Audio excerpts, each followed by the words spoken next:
சமையல் வாங்க இன்னைக்கு என்ன ரெசிபி பார்க்கலாம் வீடியோக்குள்ள போலாங்க.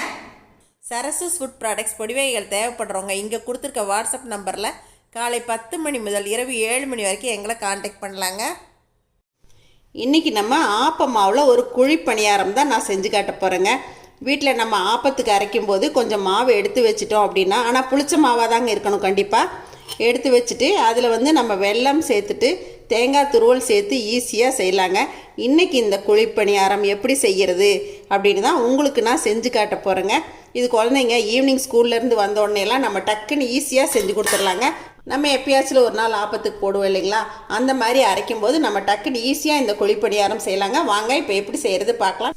ஆப்ப மாவில் பணியாரம் செய்கிறதுக்கு நான் பாருங்கள் இந்தளவுக்கு ஆப்ப மாவு எடுத்திருக்கேன். ஆப்ப மாவு கொஞ்சம் நம்ம கெட்டியாக எடுத்துக்கணுங்க. நம்ம அரைக்கும் போதே தனியாக கூட இதுக்கு எடுத்து வச்சுக்கலாம். இப்போ வெல்லம் தேவைக்கு எடுத்துக்கிறேன். தேங்காய் தூள் தேவைக்கு கொஞ்சம் சேர்த்துக்கலாங்க. அப்புறம் ஏலக்காய் தூள் கொஞ்சம் சேர்த்துக்கலாம். இப்போ இதை மிக்ஸி ஜாரில் இந்த வெல்லத்தை சேர்த்துட்டு கொஞ்சம் நல்லா பொடிச்சிட்டு வந்துடலாம். இப்போ பாருங்கள் வெல்லத்தை நல்லா தூள் பண்ணிட்டேன். இதில் ஒரு கரண்டி அளவுக்கு நம்ம ஆப்ப மாவு சேர்த்துக்கலாங்க. கொஞ்சம் எல்லாம் ஒன்றா சேர்ந்து வர்றதுக்காக நான் கொஞ்சம் மாவு மட்டுமே சேர்க்குறேன். இதையும் அரைச்சி எடுத்துக்கலாங்க. இப்போ பாருங்கள் நம்ம வெல்லத்தோட அந்த ஆப்ப மாவு சேர்த்ததால் கொஞ்சம் நீர்க்க இருக்குது, கொஞ்சம் தண்ணி ஆயிரும். அதுக்காக தான் நம்ம ஆப்ப மாவை கொஞ்சம் கெட்டியாக எடுத்துக்கணுங்க. இப்போ நான் அரைச்சி எடுத்ததை இந்த ஆப்ப மாவோடு சேர்த்துறேங்க. இப்போ இந்த ஆப்ப மாவுலேயே கொஞ்சம் ஏலக்காய் தூள் சேர்த்துக்கலாங்க. நம்ம கொஞ்சமாக தான் செய்கிறோம், அதனால் கொஞ்சம் சேர்த்தா போதுங்க. அப்புறம் இதிலே கொஞ்சம் தேங்காய் துருவல் சேர்த்துக்கலாங்க. இந்த ஆப்ப மாவு நல்லா ஆப்பத்துக்கு ஊற்றுற கன்சிஸ்டன்சி, அதாவது நல்லா புளிக்க வச்ச மாவு தாங்க. இப்போ இது நல்லா கலந்து விட்டுக்கலாம் நம்ம. இப்போ பாருங்கள் இதை நல்லா கலந்து எடுத்தாச்சு. இப்போ நம்ம பணியாரங்களாக ஊற்றிடலாங்க. இப்போ நம்ம ஆப்ப மாவில் இனிப்பு பணியாரங்கள் ஊற்றுறதுக்கு நான் பணியாரக்கல் அடுப்பில் போட்டுட்டேங்க. இன்றைக்கி நெய் விட்டு தான் பணியாரம் செய்ய போகிறேன். இந்த மாதிரி நெய் விட்டு செய்யும்போது பணியாரம் ரொம்பவே டேஸ்ட்டாக இருக்குங்க. இந்த இனிப்பு பணியாரம்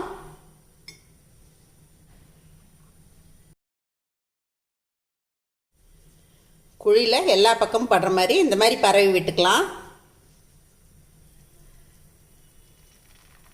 இப்போ நம்ம பணியாரங்கள் ஊற்றிடலாங்க.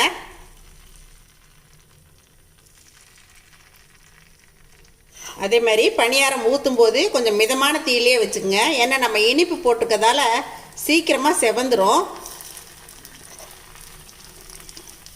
இது ஒரு நிமிஷம் மூடி போட்டுடலாங்க. இப்போ நம்ம பெரட்டி விட்டுக்கலாங்க. பணியாரம் ஊற்றும் போது மிதமான தீயில தான் ஊற்றினேங்க. அதுக்கப்புறம் நான் அடுப்பை நல்லாவே சிம் பண்ணிட்டேன். இந்த மாதிரி பணியாரமெல்லாம் ஊற்றும்போது கொஞ்சம் பொறுமையாக தான் வேக வச்சு எடுக்கணுங்க.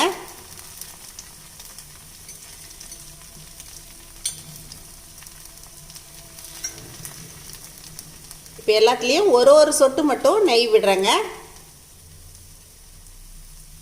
பணியாரமெல்லாம் ஊற்றும்போது எப்பயுமே எண்ணெய் ஜாஸ்தியாக தாங்க பிடிக்கும். இப்போ நம்ம திருப்பி விட்ட பணியாரங்கள் எல்லாமே நல்லா வெந்துருச்சு பாருங்கள். பாருங்கள் நல்லா செவந்து வெந்திருக்கு. நீங்கள் இனிப்பு அதிகமாக சேர்த்திங்க அப்படின்னா சீக்கிரமாக செவந்து போயிருங்க. அதனால் நீங்கள் மிதமான அளவுலேயே இனிப்பு சேர்த்துக்கோங்க. இந்த மாதிரி இனிப்பு பணியாரமெல்லாம் செய்யும்போது கொஞ்சம் இனிப்பு குறைவாக தான் சேர்க்கணுங்க. ஆப்ப மாவில் நம்மளோட இனிப்பு பணியாரம் ரெடி ஆயிடுச்சுங்க. அதே மாதிரி பணியாரம் எடுக்கும்போது இந்த மாதிரி ஒத்தையாக எடுங்க. அப்போ தான் நல்லா அந்த உப்பி வந்தது அப்படியே இருக்கும். நீங்கள் ரெண்டை சேர்த்து எடுக்கும்போது இந்த மாதிரி குத்தும்போது அப்படியே ஒன்று அமுங்கிடும். அதனால் இந்த மாதிரி பணியாரமெல்லாம் செய்யும்போது நீங்கள் பொறுமையாக எடுங்க. இப்போ ஆப்ப மாவில் நம்மளோட குழிப்பணியாரங்கள் ரெடி ஆயிடுச்சுங்க. பாருங்கள் நம்மளோட குழிப்பணியாரம் ரெடி ஆயிடுச்சு. உள்ளே எல்லாமே நல்லா வெந்து வந்திருக்கு பாருங்கள். கொஞ்சம் பொறுமையாக வேக வச்சு எடுத்தீங்க அப்படின்னா உள்ள மாவு நிற்காது, அருமையாக வெந்துருங்க. நான் டேஸ்ட் பண்ணியும் காட்டுறேங்க. ஆப்ப மாவு குழிப்பணியாரம் அந்த நெய் மணத்தோட சூப்பராக இருக்குங்க. இந்த மாதிரி ஆப்ப மாவில் நீங்கள் குழிப்பணியாரம் செய்யலாம் அப்படிங்கிற ஐடியா இருந்துச்சு அப்படின்னா நீங்கள் உப்பு குறைவான அளவு போட்டு கொஞ்சம் கெட்டியாக மாவு எடுத்து வச்சுட்டு இப்போ நான் சொன்ன மெத்தடை ஃபாலோ பண்ணி செஞ்சீங்க அப்படின்னா ரொம்பவே அருமையாக இருக்குங்க. ஆப்பம் மாவு எப்படி ரெடி பண்ணுறது, ஆப்பம் எப்படி சுடுறது அப்படிங்கிற வீடியோ லிங்க்கு நான் என்னோடய டெஸ்கிரிப்ஷன் பாக்ஸில் ஷேர் பண்ணுறேங்க, போய் பாருங்கள். அதே மாதிரி நல்லா பஞ்சு பஞ்சாக சாஃப்டாக வந்திருக்குங்க. பாருங்கள் எவ்வளோ சாஃப்டாக கிடச்சிருக்கு நமக்கு. இன்றைக்கி நான் செஞ்சு காட்டினேன் இந்த குழி பணியாரம் உங்கள் எல்லாருக்கும் ரொம்ப பிடிச்சிருக்குன்னு நினைக்கிறேங்க. கண்டிப்பாக நீங்களும் ட்ரை பண்ணி பாருங்கள்.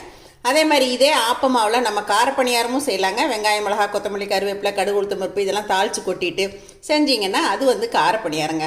அதுக்கும் நம்ம தேங்காய் துருவல் கொஞ்சமாக சேர்த்தும் செய்யலாம். கண்டிப்பாக ட்ரை பண்ணி பாருங்கள். இதை பார்த்துட்டு எப்பயும் போல் உங்களோட ஃபீட்பேக் சொல்லுங்கள், ஷேர் பண்ணுங்கள். மறுபடியும் சந்திப்போம். நன்றி, வணக்கம். சரசு சமையல் பாருங்கள், சமையல் நல்லா பண்ணுங்கள்.